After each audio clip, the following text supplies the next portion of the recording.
열매를이라고 하는 제목으로 하나님 말씀 증거하겠습니다. 하나님의 세상을 향한 뜻은 모든 사람이 예수를 믿고 구원을 받아서 하나님의 자녀가 되는 것입니다. 이 땅에는 모든 사람들은 하나님께서 창조하신 피조물들입니다. 그런데 하나님을 떠나서 하나님을 잊어버리고 또 하나님을 믿지 않는 이 많은 사람들을 향해서 하나님의 마음은 그들이 다 돌이켜서 예수를 믿고 구원을 받아서 다시 하나님을 찾는, 회복하는 사람들, 하나님의 자녀가 되는 것, 이것이 바로 하나님의 뜻입니다. 그래서 하나님의 궁극적인 목적은 바로 구원이라고 말할 수 있습니다. 이 구원이 어떻게 이루어집니까? 성경은 전도를 통해서 구원이 이루어진다라고 말씀합니다. 고린도전서 1장 21절에 보면 하나님의 지혜에 있어서는 이 세상이 자기 지혜로 하나님을 알지 못하므로 하나님께서 전도에 미련한 것으로 믿는 자들을 구원하시기를 기뻐하셨도다. 그래서 수많은 사람들이 나가서 복음을 증거하는 것, 한 사람 한 사람에게 전도하는 것, 왜냐하면 그것이 바로 하나님이 원하시는 궁극적인 목적인 구원을 이루는 유일한 방편이기 때문에 그렇습니다. 우리가 전도할 때 하나님이 이 땅을 향한 궁극적인 소원인 모든 사람들이 구원받는 것이 이루어질 수 있습니다. 이 일을 위해서 예수님도 이 땅에 오셔서 3년 동안의 공생애를 전도하는 일에 집중하셨습니다.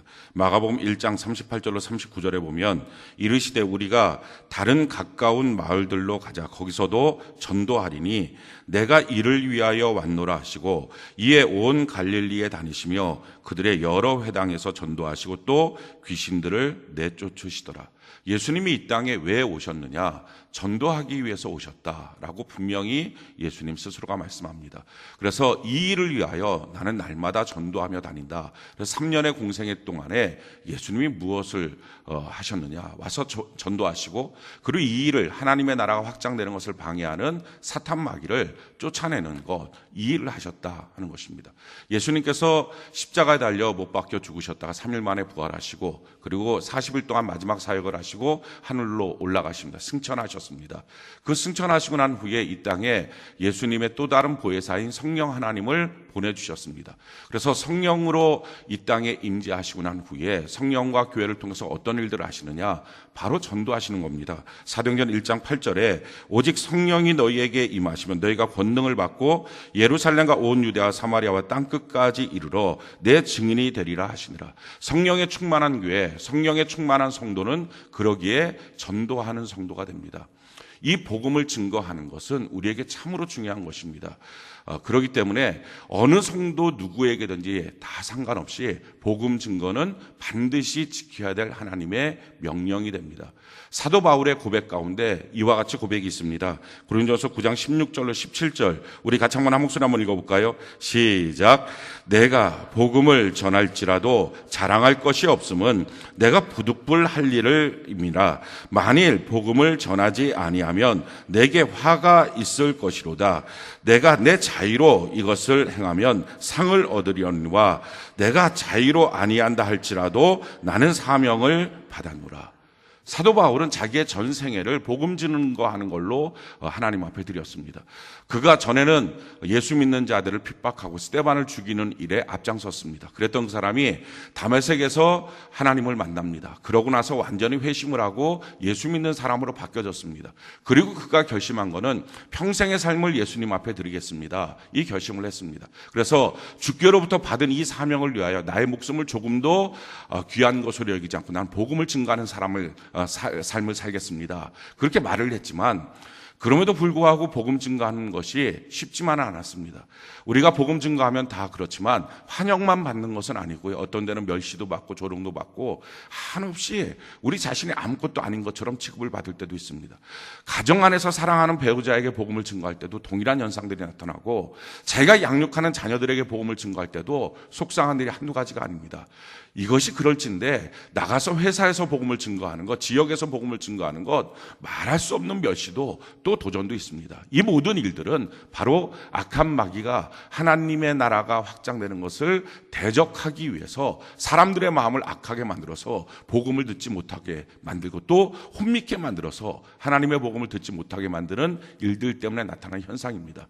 이런 많은 일들 때문에 사도 바울이 날마다 복음을 증거하지만 어느 때는 아침에 일어났을 때 그 마음이 속상함도 있고 몸도 힘든 것들이 있기 때문에 오늘은 참 전도하기 싫다 하는 마음도 들었다는 것입니다. 근데 사도 바울의 고백이 오늘은 참 전도하기 싫다 하는 마음이 들었는데 그때 부득불 나는 전도했다. 이 부득불이라고 하는 말의 뜻이 뭡니까? 억지로라도 반드시 그 일을 나는 이루어야만 했다라는 고백입니다.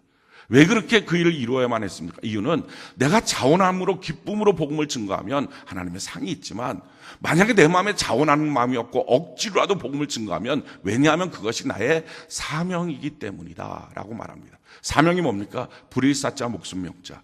내 목숨을 부리는 이유, 그러니까 내가 사는 이유가 된다는 것입니다. 그래서 내가 만약에 전도하지 않는다면 나에게 화가 임할 것이다. 왜? 내가 사는 이유가 상실됐기 때문에 살아야 될 가치가 없는 인생이 되고 만다라고 사도 바울은 고백합니다.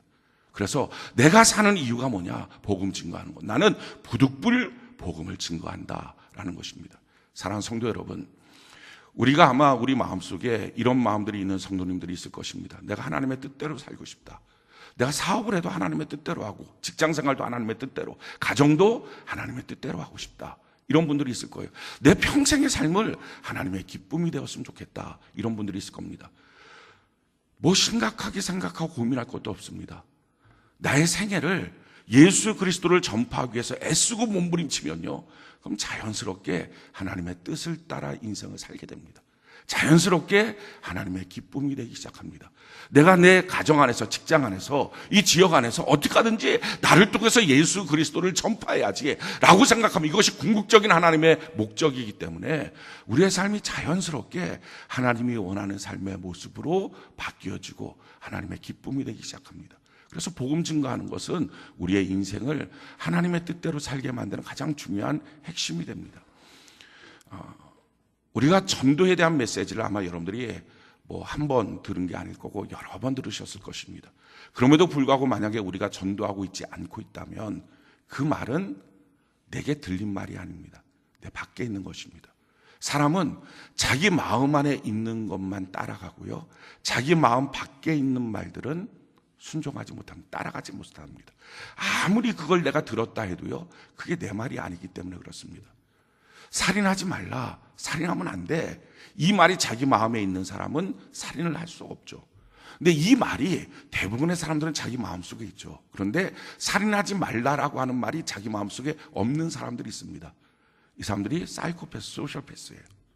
그러니까 살인하면 안 된다라고 하는 것이 자기 마음에 없기 때문에 사람을 자기의 기쁨 때문에 죽이는 것입니다. 마찬가지입니다. 자기 마음속에 또 다른 하나님의 말씀의 명령이 자기 마음 안에 있으면 그걸 지키는데요, 자기가 그냥 들어서 아는 말이라고 해도 자기 마음에 없으면 지키지 못합니다. 왜 하나님의 말씀을 내가 순종하지 못할까? 그것이 내 마음 안에 없기 때문에 그렇습니다.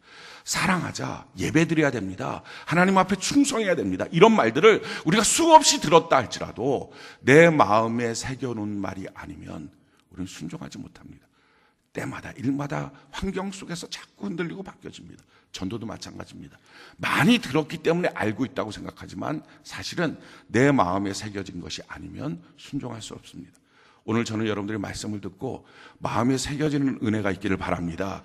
우리가 전도할 때 참 놀라운 하나님의 축복이 약속되어 있습니다. 성경이 이와 같이 말합니다. 마태복음 28장 19절로 20절에 보면, 그러므로 너희는 가서 모든 민족을 제자로 삼아 아버지, 아들과 성령의 이름으로 침례를 베풀고 내가 너희에게 분부한 모든 것을 가르쳐 지키게 하라. 볼지어다 내가 세상 끝날까지 너희와 항상 함께 있으리라 하시니라. 우리가 전도하게 되면 하나님이 우리와 함께 하신다는 약속입니다. 올해 12월 달 이제 4주 남아 있습니다. 이 마지막 12월 달까지를 우리가 어떻게 살 것인가? 당연히 우리 마음속에는 하나님과 동행했으면 좋겠다, 하나님이 나의 모든 삶 속에 함께 했으면 좋겠다 하는 기대가 있을 것입니다. 성경 그 방법을 전도할 때 하나님이 함께 하실 것이다 라고 말씀합니다. 또 우리가 잘 아는 말씀이죠. 고린도전서 9장 14절 우리 같이 한번 한 목소리 한번 읽어볼까요? 시작. 이와 같이 주께서도 복음 전하는 자들이 복음으로 말미암아 살리라 명하셨느니라. 복음을 증거하면 그 복음 때문에 너가 살게 될 것이다. 이게 하나님의 약속입니다. 사업을 하는데 답답합니까? 성경의 방법은요, 그 사업장에 살려면 전도하라는 것입니다. 가정생활, 자녀 양육, 직장생활 다 마찬가지입니다. 인생의 살 길을 열어주는 것, 다른 곳에서 살 길을 찾으려고 하지 말고 세상 방식으로 찾으려고 그러지 말고 하나님이 주시는 말씀 그대로 전도하기 시작해라. 먼저 그 나라와 그 의를 구하라. 그럼 나머지 모든 것을 너희에게 더하여 주시랴. 할렐루야. 그 약속이 있습니다. 올해 말까지 하나님의 풍성한 은혜와 축복을 경험하기 위해서도 우리는 전도하는 것이 필요합니다. 특별히 12월 31일 우리가 올해 마지막 날일 뿐만 아니라 마지막 주일입니다. 에베네셀 주일로 우리가 지키게 되는데요.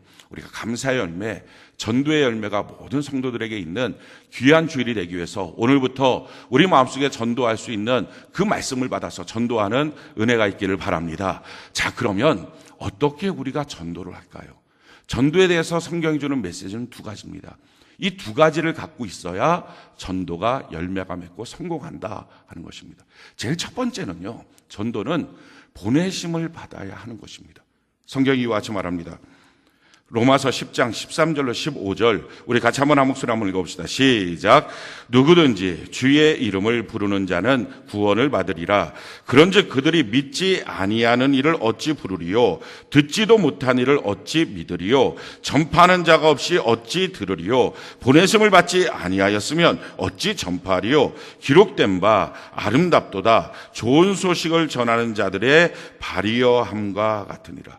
누구든지 주의 이름을 부르면 구원을 받는다. 그런데 하시는 말씀이 믿지도 않는데 어떻게 주의 이름을 부르겠느냐. 그 다음에 하시는 말씀이 아니 듣지도 못했는데 어떻게 믿을 수 있겠느냐.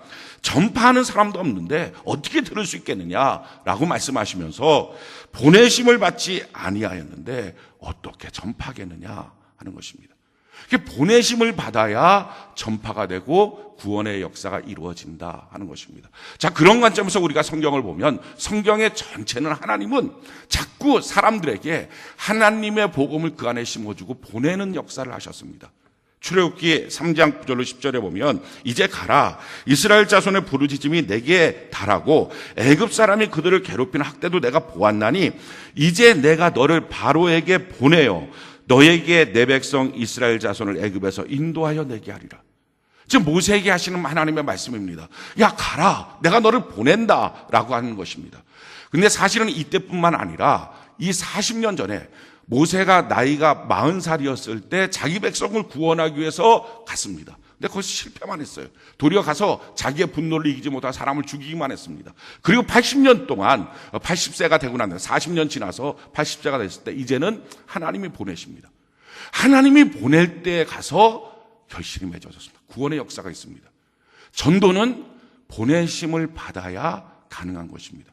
성경이 이렇게 말합니다. 역대하 36장 15절로 16절에 그 조상들의 하나님 여호와께서 그의 백성과 그 거하시는 곳을 아끼사 부지런히 그의 사신을 그 백성에게 보내어 이르셨으나 그의 백성이 하나님의 사신들을 비웃고 그의 말씀을 멸시하며 그의 선지자들을 욕하여 여호와의 진노를 그의 백성에게 미치게 하여 회복할 수 없게 하였으므로 하나님은 하나님의 사람을 선택해서 보내십니다. 그런데 보내신 그 사람의 말을 듣지 않으면 거기는 회복할 수 없는 영원한 멸망이 있게 된다 하는 것입니다. 자, 보낼 때 하나님은 그냥 보내는 게 아니라 생명을 얻는 권세도 주시고요. 하나님이 함께 하시는 능력도 주십니다. 그래서 보내고 난 다음에 그것을 비웃고 거절하면 그 영혼들은 영원히 구원받지 못하는 거절된 영혼이 되고 만다 하는 것입니다. 그만큼 보내심이 중요합니다. 전도는 내가 알아서, 내가 자원함으로 내가 알아서, 내가 감동될 때, 언제 기회가 있을 때 내가 하겠습니다. 우리가 보통 그렇게 생각하는데요. 그게 아니라 보내심을 받아야만 되는 것이 전도라는 것입니다. 그럼 성경이 이렇게 말하죠. 이사야 6장 8절에 보니까 내가 또 주의 목소리를 들으니 주께서 이르시되 내가 누구를 보내며 누가 우리를 위하여 갈고 하시니 그때 내가 이르되 내가 여기 있나이다 나를 보내소서 하였더니 왜 이사야 선지자가 대선지자가 됩니까? 하나님께서 내가 누구를 보낼까? 그때 하나님 저를 보내주세요. 하나님의 보내심을 받을 때부터 나라를 건져내는 위대한 선지자의 역할을 감당합니다.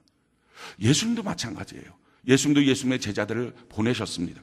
요한복음 20장 21절에 보니까 예수께서 또 이르시되 너희가 평강이 있을지어다. 아버지께서 나를 보내신 것 같이 나도 너희를 보내노라.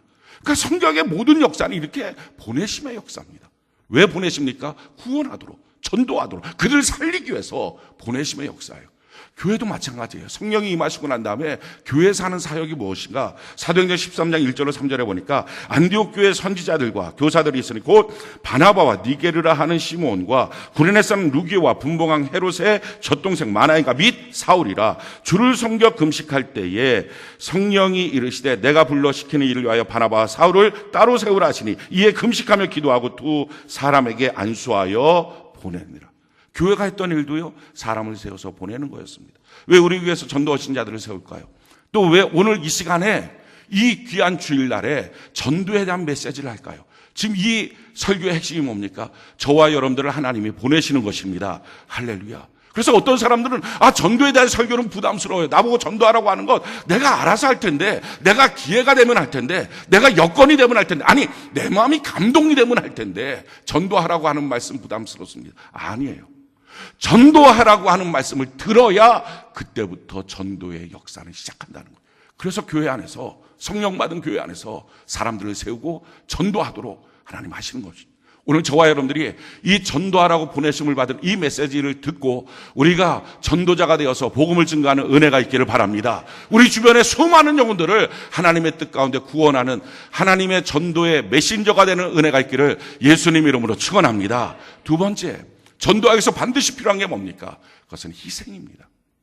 성경이 우리에게 이렇게 말합니다. 디모데후서 4장 5절에 보니 그러나 너는 모든 일에 신중하여 고난을 받으며 전도자의 일을 하며 내 직무를 다하라. 전도자의 일을 해야 되는데 그러기 위해서는 고난도 받으면서 하는 것이다. 희생이 있어야 된다 하는 것입니다. 모든 생명이 얻어지는 역사는요, 희생을 통해서 얻어집니다. 아이 하나 낳는 것도 엄마가 10달 동안 그 아이를 품어야 됩니다. 참 힘들죠. 그 아이를 품고 있다가 아이가 태어날 때 해산의 고통이 있습니다. 그리고 양육할 때는 자기 시간 전체를 아이한테 다 쏟아야만 됩니다.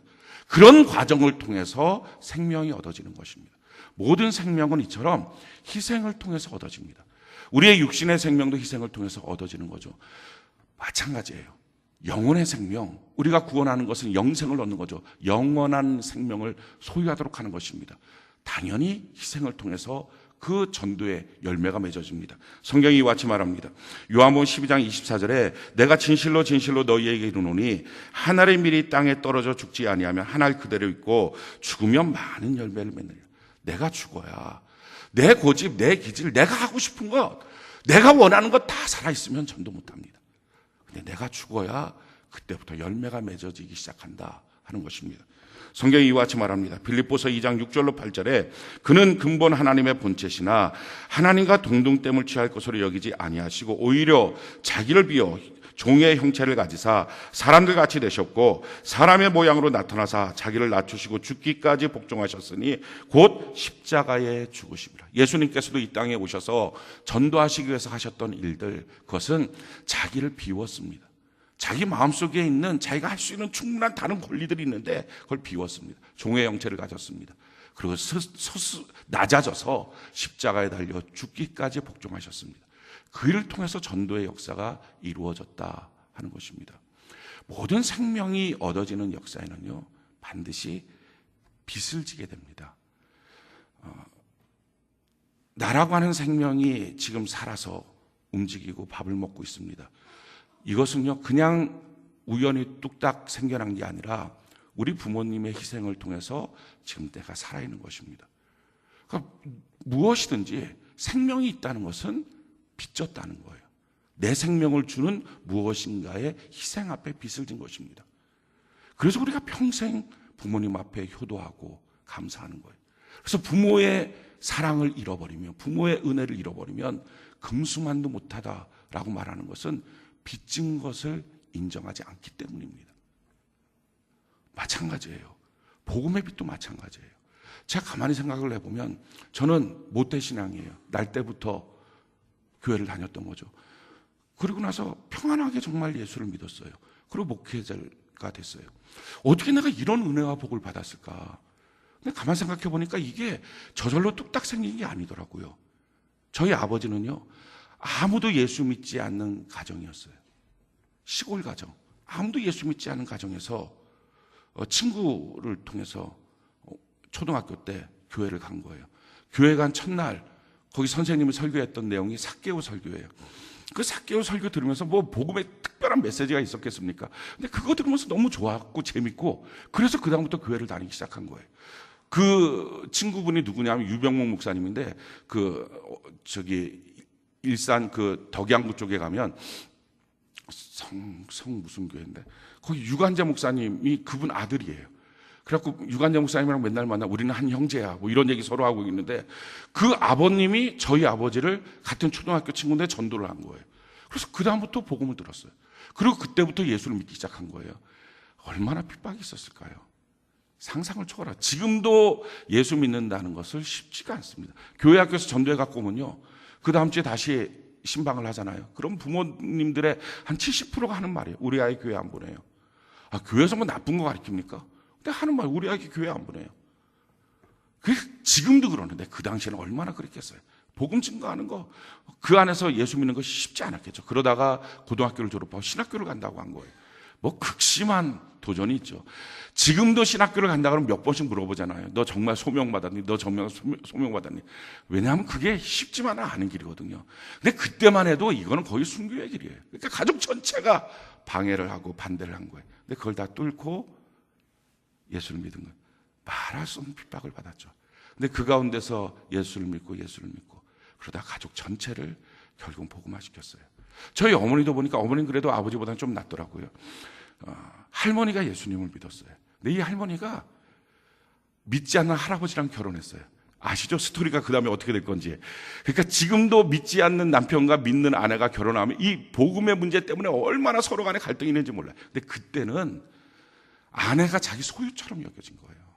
우리가 그래서만 볼 수 있는 핍박, 정말 말 그대로 상상을 초월하는, 정말 말할 때 온몸에 소름이 돋을 만큼의 끔찍한 핍박, 그걸 받으면서 신앙을 지켰어요. 결국은 저희 할아버지의 조남이 조달희 할아버지거든요. 근데 예수 믿기 전에는 빨리 그냥 발음을 했어요. 쪼다리 이렇게 발음을 했는데 예수를 결국은 믿은 거예요, 이분이. 그래서 조달희 집사님이 됐어요. 그러고서 전하셨어요. 그 수고가 얼마나 컸을까요? 아마 여러분들이 가족 구원을 이룬다는 수고가 얼마나 큰지 아실 거예요. 그 헌신, 그 희생이 얼마나 큰지. 근데 그 결과로 저는요, 너무 편안하게 예수를 믿게 된 거예요. 각 가정마다 마찬가지입니다. 우리가 복음을 갖고 예수를 믿게 된 것은요, 사실 빚진 거예요. 누군가의 희생이 있어서 예수를 믿게 된 거예요. 토마스 선교사라고 하는 분이 있습니다. 이분이 22살에 중국 선교사로 왔어요. 근데 오고 나서 몇 달 안 돼서 자기 아내가 풍토병으로 죽었어요. 죽고 난 다음에 몇 달 후에 중국 땅 옆에 붙어있는 반도국가 조선이라고 하는 나라에 복음이 하나도 없다는 소식을 들었어요. 너무 안타까운 마음에 자기 아내가 그 땅에 묻혀 있는데요, 그 땅을 두고서 괴짝에다가 성경책을 가득히 담고 배를 탔어요. 그러고 한국 땅으로 들어왔어요. 그 배가 제너럴 샤머노예요. 대동강으로 올라오다가요, 그 당시에 대원군의 세국 정책이 아주 심할 때인데 그 배를 다 불태워버렸어요. 다 끄집어내서 목을 베어 죽였어요. 목을 베어 죽는데 이 토마스 선교사 누구 한 사람한테 보험도 못 전가하고 그래서 목 베어 죽은 거예요. 근데 그때 그 손에 성경책을 갖고 마지막으로 이거 한번 읽어보세요. 근데 그거 읽을 수나 있습니까? 그가 갖고 있던 성경책이 다 압수당했어요. 관원들이 다 갖고 갔어요. 근데 보니까 종이가 너무 좋은 거예요. 그래서 그냥 불태우긴 그래갖고 사람들이 이 사람 저 사람 들고 갔어요. 그 사람 목 베었던 그 사람도 이거 내가 전리품처럼 들고 간다. 다 들고 갔어요. 들고 가고 난 다음에 그 종이가 좋으니까, 지금도 성경책 이거 종이 좋지 않습니까? 이거 그래갖고 교도소에는 이걸로 담배 말아 피우고 그래요. 성경책 넣어달라 그러고. 근데 이게 종이가 좋으니까요, 그걸 갖고 문풍지를 만들어 놓은 거예요. 문풍지 만들어 놓고 난 다음에 사람들이 맨날 누워서 잤다가 일어나서 밥 먹고 잤다, 신경 안 쓰고 있다가 어느 날에 심심하니까 누워 자고 눈을 떴는데 글씨가 있으니까, 사람이 신기한 건요, 글씨가 있으면 글씨를 읽거든요. 읽은 거예요. 하나씩 이리저리 띄어 붙여놓은 거. 그러다가 거기서 예수를 믿은 거예요. 목 베어서 죽였던 그 사람이 예수를 믿었어요. 누군가의 희생을 통해서 복음이 들어온 거예요. 양화진에 가면요, 선교사들의 묘지들이 있습니다. 그 묘지에 가면 선교사들만 묘지가 있는 게 아니고요, 어린아이들 묘지가 너무 많아요. 그게 뭐냐면 선교사들이 가족이 들어왔다가 자기 어린 자녀들이 풍토병으로 죽은 거예요. 자기 자녀가 죽은 땅이면 꼴도 보기 싫을 겁니다. 자기가 무슨 이득이 있다고, 자기가 뭐가 여기서 대단한 존경을 받는다고. 그런데요, 자기 아이들 땅에 묻고서도 복음을 증거한 거예요. 우리가 성령 받은 것도요, 우리가 열심히 기도해서 성령 받은 줄 아십니까? 아니에요. 이 땅의 최초의 성령의 역사가 장대현 교회로부터 시작했어요. 사경회 할 때 그때 첫날부터 성령이 부어졌어요. 근데 그 일이 있기 전에 그 당시에 선교사들은 다 양도깨비라 그래서 돌을 던졌어요, 사람들이. 그리고 그 집을요, 유리창을 다 깨버리고 그랬어요. 그렇게 핍박받는 거예요. 이유 없이 와서 복음을 증거하겠다는 이유 하나만 갖고 자기의 전 재산을 드리고 자기의 모든 생애를 드리고, 그러다가 자기 아내도 자기 자녀도 풍토병으로 죽었는데 그럼에도 불구하고 그 땅을 못 떠나고 복음을 증거하는 거예요. 이 조선에 있는 백성들이 예수를 모르고 죽는다는 것이 너무 안타까우니까. 그런데도 불구하고 복음 증거가 안 돼요. 사람들이 거절해 안 받아들였어요. 그들이 모였어요, 선교사들이. 그들이 모여서 40일 동안 금식하며 기도했어요. 다른 목적 없었어요. 우리 잘 살게 해주세요, 우리 잘 먹게 해주세요, 그런 기도 하나도 없었고요. 이 조선 땅 한 번도 생각도 안 해봤던 땅인데 하나님이 보내신 이 땅, 이들이 예수 믿었으면 좋겠어요. 성령이 임했으면 좋겠어요. 그것 때문에 기도했어요. 근데 아무 일도 일어나지 않았어요. 그들이 다시 40일 동안 또 기도합니다. 그러고 나서 일어났던 것이 장대현 교회에서 사경회를 하는데, 사경회를 한다고 해서 첫날에 모였는데 거기서 성령이 임했어요. 예배당 한 군데 다 사람들이 못 들어가니까 남자들만 들어가고 여성들과 아이들은 학교에 가서 예배를 드렸어요. 설교를 들은 것도 아니에요. 그냥 성경을 읽은 거예요. 그냥 갖고서. 근데 그들이 갔던 학교들, 그들이 갔던 그곳 2,000명, 3,000명이 처음에 모였으니까요. 근데 학교에도 성령이 임했어요. 오늘날 그 일을 통해서요, 오늘날 각 교회마다 우리 한 사람 한 사람마다 성령이 임하고 방언도 하고 환상을 보고 예언도 하는 거예요. 우리가 거저받은 은사가 아니에요. 우리가 거저받은 복음이 아니에요. 누군가의 희생을 통해서 우리에게 주어진 것입니다. 오늘 성경이 우리에게 말씀하고 있는 내용이 뭡니까? 오늘 성경에 보면요, 스데반의 환난 후에 사람들이 다 예루살렘에서부터 도망갔어요. 예수 믿는 사람들 다 잡아 죽이니까요. 다 도망가서 뿔뿔이 흩어졌어요. 가족들이 같이 가지도 못했어요. 이렇게 다 뿔뿔이 흩어져서 복음을 증거하면서 그들이 어디까지 왔냐면은 안디옥까지 왔대요. 예루살렘에서부터 북쪽으로 450km까지 간 거예요. 그렇게 가서 그 안디옥이라고 하는 도시에 복음을 증거했어요. 오늘 성경에 보니까 구브로와 구레네 몇 사람이 가서 복음을 증거했다 그랬습니다. 그런데 우리가 그 당시에 안디옥이라고 하는 도시를 보면 지금 이 성경의 이 구절이 얼마나 가당치도 않는 구절인지를 우리가 알게 됩니다. 왜냐하면 그 당시에 안디옥은요, 로마 전체의 도시들 중에 3대 도시예요. 50만 명 정도가 그 당시에 살고 있었어요. 이 안디옥이라는 도시의 중심 메인 스트리트가요 6km예요. 서울보다 더 큽니다. 종로보다 더 긴 거예요. 그게 전체 대리석으로 깔려 있었고요, 옆에 대리석 기둥이 있었고요, 그 당시에 가로등들이 있었어요. 이 안디옥이라는 도시는 로마의 귀족들이 은퇴하고 휴양했던 도시입니다. 그러니까 화려한 도시예요. 향락이 있던 도시예요. 뭐 병원 많고 이런 서비스 좋은, 사람들이 살기에 너무 좋은 도시예요. 그런 50만 명이 모여 있는 곳에 예루살렘으로부터 450km를 간, 얼마나 몰골이 초라했을까요? 그 초라한 사람들 몇 사람이 그 도시에서 복음을 증거했어요. 근데요, 그 복음을 증거하고 그 도시가 이제 뒤집어 엎혀졌어요. 가장 큰 교회가 세워졌어요. 예루살렘 교회가 보통 한 3만 명 정도 모였을 거라고 예측합니다. 근데 그 교회보다 훨씬 큰 교회가 세워졌다면 아마도 5만 명, 10만 명 모이는 교회가 세워진 거예요. 왜? 몇 사람이 가서 복음을 증거했는데. 근데 그 몇 사람이 가서 복음을 증거해서 그 도시가 완전히 뒤바뀌었고요. 거기서 세워진 교회가 안디옥 교회고요. 그 안디옥 교회가 전체 유럽을 향한 복음 증거의 전초기지가 됩니다. 그래서 거기서 바울과 바나바가 임명을 받아서 선교를 가는 거예요. 1차, 2차, 3차 세계 선교 여행을 떠나서 빌립보에도 에베소에도 곳곳에 교회가 세워지게 만드는 그런 전초기지가 됐고요. 우리가 잘 아는 누가라고 하는 사람이 여기서 안디옥에서 예수를 믿게 됩니다. 그런 의사였어요. 그러니까 향락도시고 사치하는 도시고 귀족들이 와서 있는 도시이기 때문에 그들을 치료할 수 있는 병원이 많았어요. 그 병원의 의사 중에 한 사람이 누가였어요. 근데 거기서 바뀌어지고 회심하고 난 다음에 평생을 사도 바울의 주치의가 돼서 그가 복음 증거할 때마다 쫓아다녔어요. 그리고 그가 썼던 것이 누가복음이고요, 사도행전이에요. 완전히 도시가 바뀌어졌어요. 1년 만에 그들이 예수 그리스도의 사람, 그리스도인이라고 하는 최초의 칭호를 받기 시작했어요. 도대체 왜 그런 일이 생겼을까? 성경 그 일을 한마디로 이렇게 말해요. 19절에 이렇게 말합니다. 그때 스데반의 일로 일어난 환란으로 말미암아 흩어진 자들이, 그들은요 환란 가운데서 복음을 증거했어요. 희생 가운데서 복음을 증거했어요. 가서 복음을 증거할 때 그 모습은 너무 초라했을 거예요. 뿐만 아니라 그들은요 예루살렘에서 도망치느라 가족이 다 뿔뿔이 흩어졌어요. 자기 집도 다 놓고 나왔어요.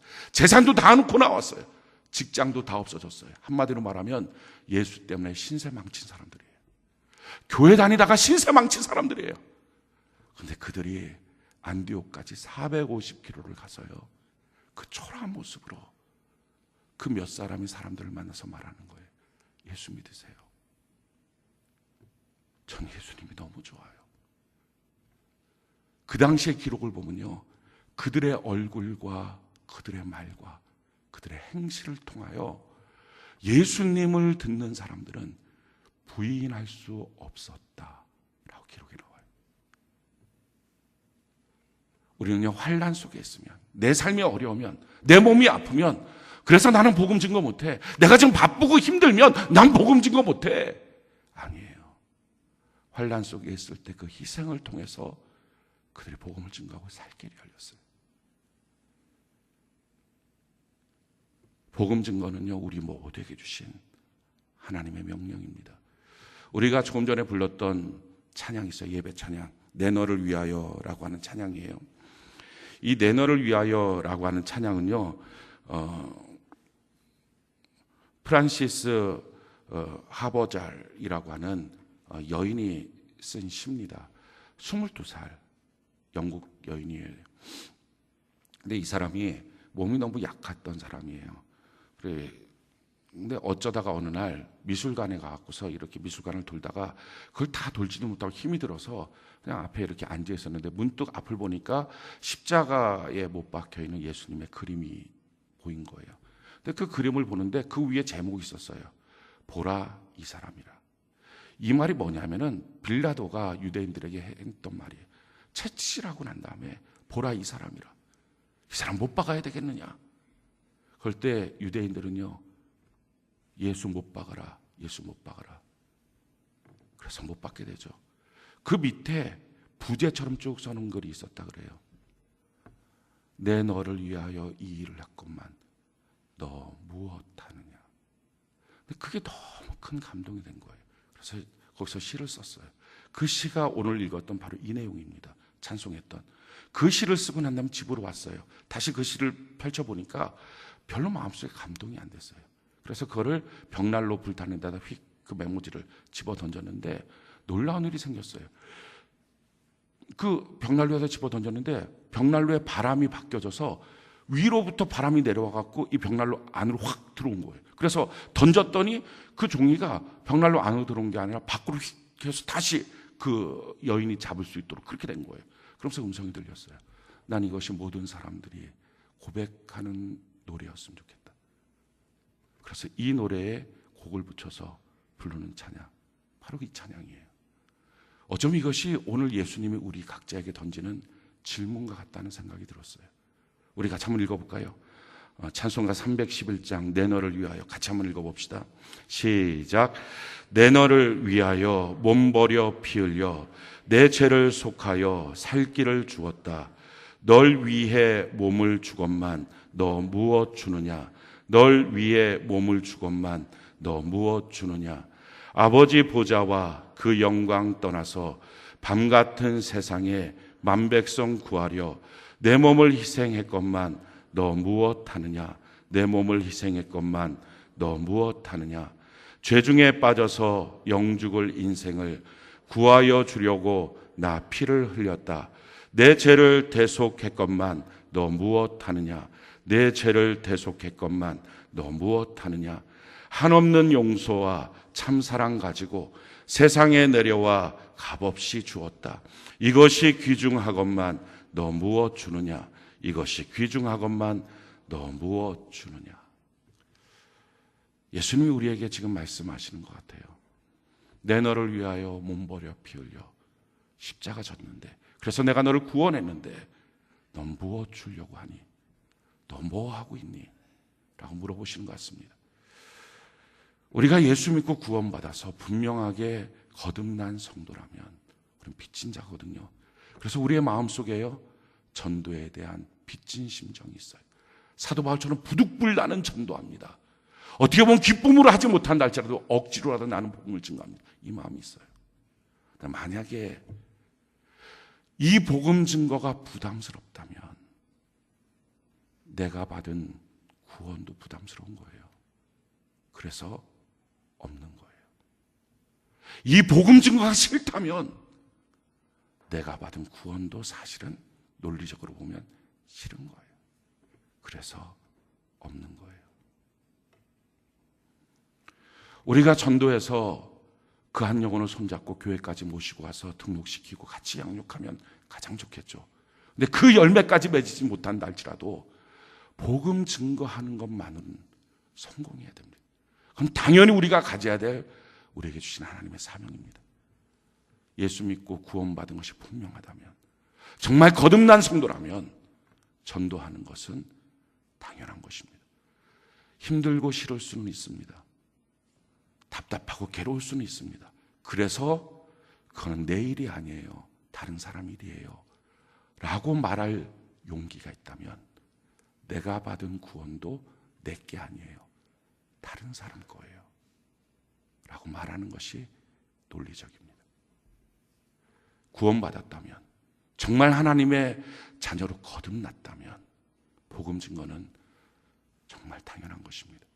우리 다 복음 증거하는 거룩한 전도자가 되어서 올해 말까지 한 사람이 한 명씩 전도하는 은혜가 있기를 예수님 이름으로 축원합니다.